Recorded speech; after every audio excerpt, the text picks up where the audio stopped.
talk about Atterberg's limit. So what is Atterberg's limit? Actually it deals with three main limits of soil. Namely, shrinkage limit, plastic limit and liquid limit. So why we need to know about this all limits? Because limits are the one parameter that will tell us about the state of the soil. As we know, all substances have different states, just like that. Like water has ice state, that is the solid state, vapor, that is the gaseous state, and water itself is in its liquid state. Just like that, soil also has some different types of states. So Atterberg's limit will help us understand those states. So first what we have is the solid state, okay, followed by semi-solid state, after that plastic state, and then liquid state.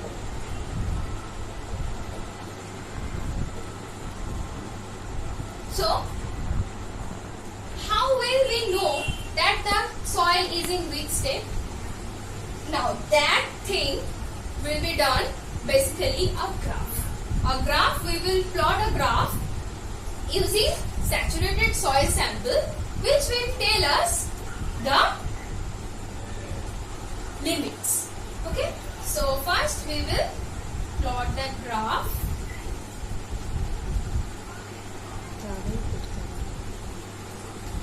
In the x-axis, we will take the water content of the soil, and in y-axis, we will take the volume of the soil. So let's have that. Okay. And so a question may arise that why we are using water content in x-axis and volume in y-axis? Because this state change will be shown very nicely if we can understand the change of volume with respect to the water. Means, as the state changes, the soil will act differently towards the addition of water. So, and when it is in solid state, initially, that solid state is the initial state. When it is in solid state, in the saturated soil, when we are adding water, it will not increase its volume. But as soon as it exits the solid state and moves into the semi-solid state, its volume will increase. That is why, and just like that, that is why we need to know about this graph. This graph will tell us everything about three limits. So, let's see how the graph looks like. So, this curve will go like that. That is absolutely parallel to the x-axis having water content. The x-axis is having the water content. Okay, and after that, it will be. What is the meaning of this parallel line?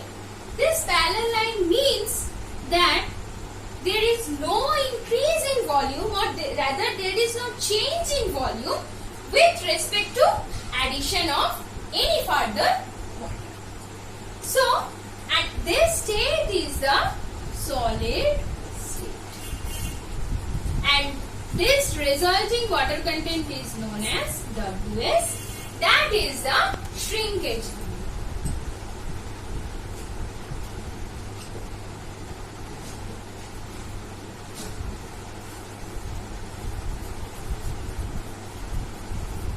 Okay. Next, we have the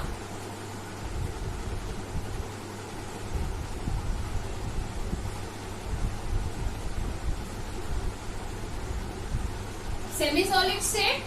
After that, we have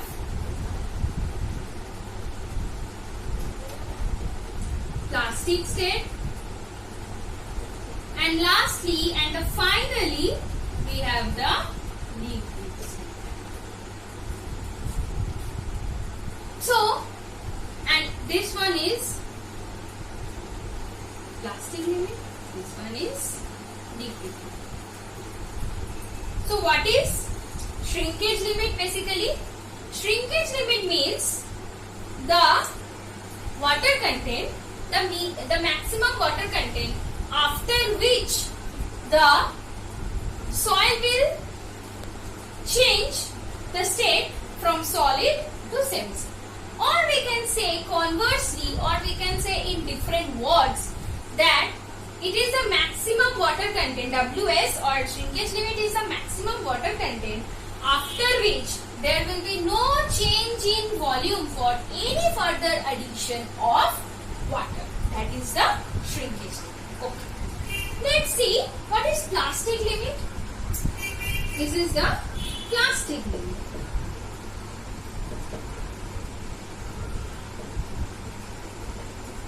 And this is the liquid limit.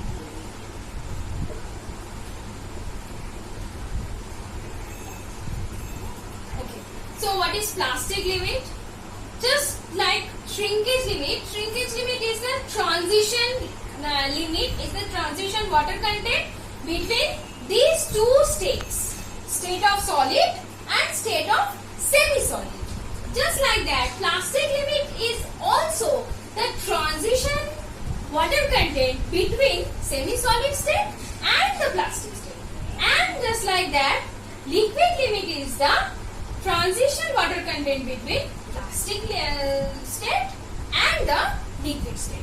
And how we will understand that the soil is in semi-solid state? Like we understood already that if there is no change in volume for up to the point, there is no change in volume with respect to water content, it will be solid. Then the soil will be in solid state, and just after that, that means when we are seeing that there is a change of volume for any further increase of water in it, it will be said that the soil is in semi-solid state. But how will we differ the two states of, that is semi-solid and plastic, in soil? Well, we will have a soil sample in a tray. That will be a tray. We will make a tray out of the soil sample that will have a diameter of 3 millimeter. Okay? And we will roll it. And if a crack or a crumbling generates, then we will understand that it has moved, the soil has moved into its plastic state. And as long as it doesn't show any kind of crumbling, the soil sample doesn't show any kind of crumbling, then we will understand that the soil sample is still in its semi-solid state. Okay? Or in other words, we can say that the maximum liquid limit after which the soil will act like a plastic. The soil will act like a plastic. It will known as the plastic limit, or the minimum water content after which it will show its plastic behavior. That is the plastic limit. Okay. Moving forward to the liquid limit. What is the liquid limit? Similarly, it is also the transition between the plastic state and the liquid state. How will we know that it is in plastic state or in liquid state? Well, liquid state means the soil will flow. It will be a liquid one. And the minimum water content after which the soil will show the flowing nature or the soil flows is known as the liquid limit. Or we can say the maximum water content till which the soil will show its plastic nature is known as the liquid medium. And another important thing we have, it is we have completed the topic. But one note I have to mention, that is what kind of soil we will take, that is the saturated soil. Okay? Why saturated soil? Because if the soil is not saturated, that means the air voids are not being filled up. So, if the air voids are not filled up, that is if we are using a dry soil, then water will be wasted to fill up that dry soil. So, that is basically a saturated soil is. Saturated soil means when the air voids are filled with water, that is known as saturated soil. But if we don't use the saturated soil, our water will be wasted. So, the perfect water content we will not be able to get. That is why we are using the saturated.